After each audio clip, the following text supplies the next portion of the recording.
UP के CM Yogi Adityanath के तर्ज पर अब महाराष्ट्र के सीएम देवेंद्र फडणवीस भी काम कर रहे हैं। औरंगजेब के कब्र हटाने को लेकर जो प्रदर्शन हुआ था, हिंसा हुई थी, उसमें नागपुर में जब हिंसा हुई तो इस हिंसा के मास्टरमाइंड फहीम खान को गिरफ्तार किया गया। फहीम खान के घर पर बुलडोजर चलाया गया। 24 मार्च के सुबह ही उनके जो 2 मंजिला मकान था उसको ध्वस्त कर दिया गया।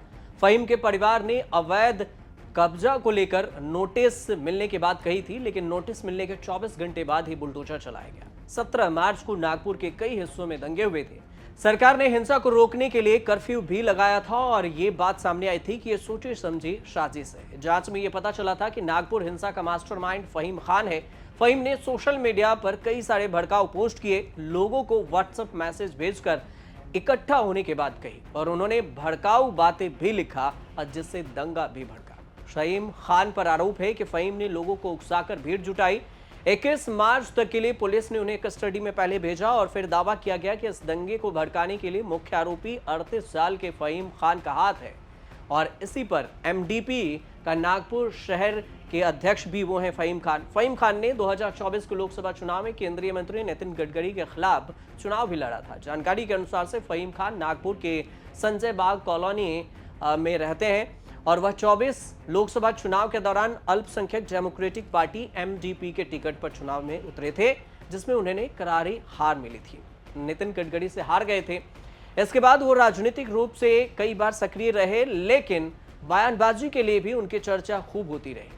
अब बात करते हैं औरंगजेब के कब्र को लेकर जो विवाद था, उसकी कहानी क्या थी। एक्टर विक्की कौशल के छावा फिल्म कुछ समय पहले ही रिलीज हुई थी, जिसके बाद औरंगजेब का मुद्दा गरमाया और मुख्यमंत्री देवेंद्र फडणवीस ने कुछ दिन पहले ही औरंगजेब के कब्र हटाने की बात कही।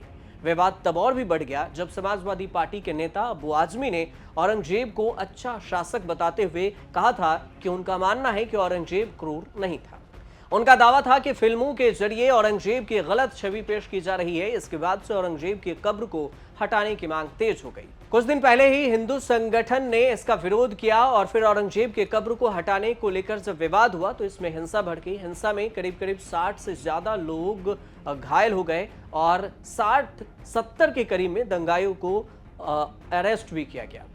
अब योगी आदित्यनाथ के तर्ज पर देवेंद्र फडणवीस भी काम करने निकले और बुलडोजर एक्शन की बात कही। उन्होंने कहा कि जो भी संपत्ति का नुकसान हुआ, दंगाइयों के संपत्ति से ही वसूला जाएगा। ये बुलडोजर एक्शन तब भी चर्चा में था और अब भी चर्चा में है, लेकिन सुप्रीम कोर्ट के आदेश के बाद भी बुलडोजर की बात हो रही है। सुप्रीम कोर्ट ने क्या कहा था? बुलडोजर की चर्चा की शुरुआत तो वैसे तो उत्तर प्रदेश से ही हुई और योगी आदित्यनाथ ही बुलडोजर की शुरुआत किए और इसी वजह से योगी आदित्यनाथ को बुलडोजर बाबा भी कहा जाता है। बिना किसी रोक टोक के कानून के खिलाफ एक्शन लेने के लिए बुलडोजर बाबा की चर्चा होती है।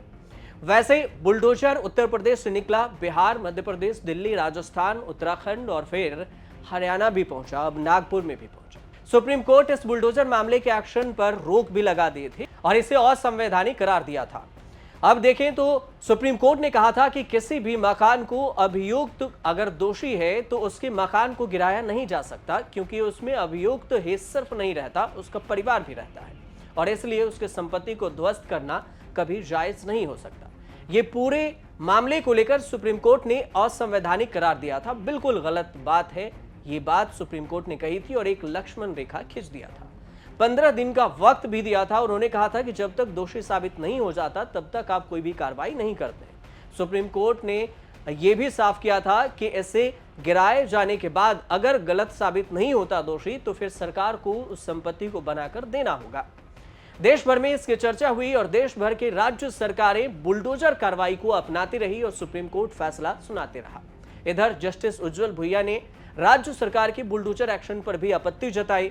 22 मार्च 2025 को उन्होंने कहा कि किसी की संपत्ति को बुलडोजर से गिराना ये कतई जायज नहीं हो सकता, क्योंकि हम मानते हैं कि कोई व्यक्ति आरोपी या दोषी हो सकता है, अपराधी हो सकता है, लेकिन उस घर में सिर्फ अपराधी ही नहीं रहता, उनके बच्चे, उनकी माँ, उनके पिता सब रहते हैं और उन्हें घर से बेघर कर दिया जाना ये कतई सही नहीं है। इसलिए सुप्रीम कोर्ट के फैसले को भी एक बार फिर से विचार करना चाहिए और इसकी चर्चा खूब हुई। लेकिन इस सब चर्चा के बीच में और सुप्रीम कोर्ट के एक्शन के बावजूद, इस पर लक्ष्मण रेखा खींचे जाने के बावजूद भी अब महाराष्ट्र के नागपुर में देवेंद्र फडणवीस ने जो योगी आदित्यनाथ के फार्मूले पर बुलडोजर चलाया है, उस बुलडोजर की चर्चा खूब हो रही है। आगे क्या कुछ होगा इस कार्रवाई में, वो अपडेट आने के बाद ही आपको बताएंगे। फिलहाल आप देखते रहिए न्यूज़ तक।